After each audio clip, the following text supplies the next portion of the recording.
and welcome to this week's episode, which is about false friends. What are they? How did they evolve? And what, if anything, we can do about them? If you enjoyed this episode, please click the like and subscribe buttons. And why not share it with your friends? If you don't enjoy this episode, please share it with your enemies. Okay, I started this episode with an example from Italian, basically because apart from English, it's the language I'm most familiar with, and so it's easier for me to find examples quickly. But I will be looking at false friends from a variety of languages around the world. Okay, as we can see from Tiziana's email, all the false friends are basically a word from another language which seems to be similar to a word in your own language. And in most cases, these words have the same meaning, or a meaning that is pretty close. So to give you an example, when we're dealing with Italian, difficult in English and difficile in Italian mean the same thing. However, sometimes the meanings can be slightly different or even completely different. Before going into the details, let's see what Tiziana really wanted to say. Right, here are the parts of Tiziana's email with the false friends underlined. Naturally, these are false friends between English and Italian. We'll look at other languages later, as I said. So the first one is I didn't pretend. Now, we obviously know what pretend means in English, but of course she is taking pretendere, the Italian verb, to mean expect or to have an expectation. And so she should have said, I didn't expect that my first day would be so strange. However, the next one, I love it. Morbid jumper. Now we know what morbid means in English, but I think she's confusing with morbido, the Italian adjective which means soft, a soft jumper. Morbid in Italian is morboso. So a morbid jumper, she means a soft jumper. If there are any fashion designers out there, please design a morbid jumper. I would buy one immediately. And the last one in this group is naturally stranger. Stranger is from straniero in Italian, actually means foreigner. Stranger in Italian is sconosciuto. Okay, the next one here, as you can see, is basically a misuse of a verb.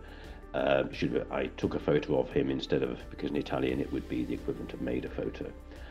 He had an important nose. Important is a strange one because in 90 or more than 90% of the cases, important and the Italian, also the French word, because also French has the same false friend here, important, importante has the same meaning. However, important in this case obviously means prominent. So we have basically the Italian adjective has a wider range of meanings than the English one, slightly wider. And of course the last one, dark carnation, comes from carnagione, complexion. Here we see another very common mistake, both in Italian, French and Spanish, assisted. Assist in English is in the sense of help, and this is a word that English has imported, but only with one of its many meanings. In various Latin languages, assist also means in the sense of witness, and it could also mean in the sense of participate. So when she said she assisted the robbery, she meant to say she witnessed or saw the robbery. The police were very bad educated from maleducato, but basically she meant bad-mannered or rude. And then it became more sympathetic. Now, sympathetic, as we know in English, is having empathy, compassion for somebody who is suffering, whereas sympathetic in simpatico or Spanish and French and various other Latin languages is the sense of nice, polite, etc. And last but not least, the noisy film from noioso, which in Italian means boring. Okay, now let's see why these things happen. What you can see here is the family tree of the largest group of languages in the world, largest family of languages in the world, the Indo-Europeans. And it is surmised that thousands of years ago, these all come from one original language, Proto-Indo-European. These are the majority of languages in Europe and a very large proportion of languages in Southern Asia, in particular India. We can see that the first branches that spread off were Italic, so the Latin languages, Hellenic, which we still have Greek, Albanian, the Germanic languages, which includes English, Indo-Iranian, and so we've got modern Kurdish and Farsi, and a lot of the Indian languages, Celtic, Armenian, and Balto-Slavic, so another very large family there. Now, naturally, these languages have influenced each other, but one possible reason for shared words is because if you go back far enough, these were the same language. The other reason for false friends is that no language exists in isolation. And in fact, it always makes me laugh when I hear people saying, oh, our language, the purity of our language, whatever language it might be, is being damaged. The only way to have a pure language is for nobody to speak it, so it never changes, like many of the languages here, or for that language to be spoken by a population in an isolated part of the world where it's never visited by anybody else. Human beings are naturally gregarious, and they exchange vocabulary as much as anything else. So a lot of them are what linguists would call loan words. I don't know why they're called loan words, because it's not as if people give them back, but for various reasons, a word that will spread from one language to another. There are other reasons, but let's start with this one. And let's have a few examples. Okay, so let's look at another example. Here we can see the word magazine, which we know in English means a publication, or at least that's the most common meaning.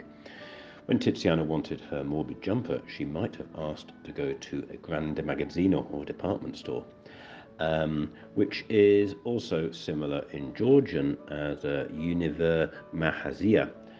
In fact, Georgian for shop is mahazia, whereas Romanian is magazin, and the Ukrainian word is mahazin. I apologize to my ex-colleagues from these countries about my pronunciation, but I'm doing my best. Magazine does have another meaning in English which connects to these, which is, for example, where, as you can see from these images, ammunition is stored in a warship, but also the container of bullets for a repeating gun. Let's look at some other examples of false friends, and here I'm looking at inaccurate imports. What I mean by that, as I said before, is that words are constantly being exchanged between different languages, and very often a word will be imported, for example, into English, but not with the full range of meanings. In the email, Tiziana said that she had assisted the robbery, and the police interpreted that as she was an accomplice, because we know assist in English means to give aid, to help, whereas the Italian verb assistere can mean to give help, but it can also mean to witness. We also have the Spanish word asistir, which means to attend. So the Spanish person might say, I assisted a class. This can also happen in Italian. Let's just take a few more examples. Here we have accurate, which sounds like the Russian akkuratny, but in fact akkuratny in Russian means neat and tidy. If we take the English word insult, it does sound like the Ukrainian word insult, but the problem is the Ukrainian word does not mean insult, but it means a stroke, like to have a stroke, a cerebral hemorrhage. What a difference. So we have seen that two languages might share a word because previously the origins of these two languages were similar and they shared the same word precisely with the same meaning. In other cases, one language has imported a word from another language and either not imported all of the meanings, but just some of them. Sometimes false friends can also occur because of particular episodes in history. If we look at these words and look at the similar sounding words in Japanese, we will find that the words in Japanese were imported from English during the occupation of Japan at the end of the Second World War. And again, most of the English words that were imported had the same meaning, with some exceptions. For example, this word, a mansion, in Japanese means apartment and not a mansion. This other word, and excuse my Japanese pronunciation, mounting, does not mean mounting, like mounting a horse, but boasting or posturing. So there we have it. Words may look the same, they may sound the same in different languages, but they may be either completely different or slightly different. And it is important because you can end up saying something you didn't intend to say. There are occasions where a false friend can give a completely different outcome than that which you intended. When I first arrived in Italy, there was one evening when I was invited to a very pleasant evening at some people's villa in the country, and at the end of the evening I said the Italian equivalent of "thanks for a tremendous evening," not knowing that the Italian basically serata tremenda, not knowing that tremenda in Italian means terrible.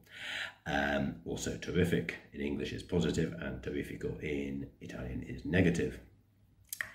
It seems that these two adjectives arrived in English with pretty much the same meaning, but over the centuries changed to being big. So terrific and tremendous, like a tremendous explosion, wasn't a fantastic explosion, but a big, awe-inspiring explosion. And then they gradually evolved into their present meaning.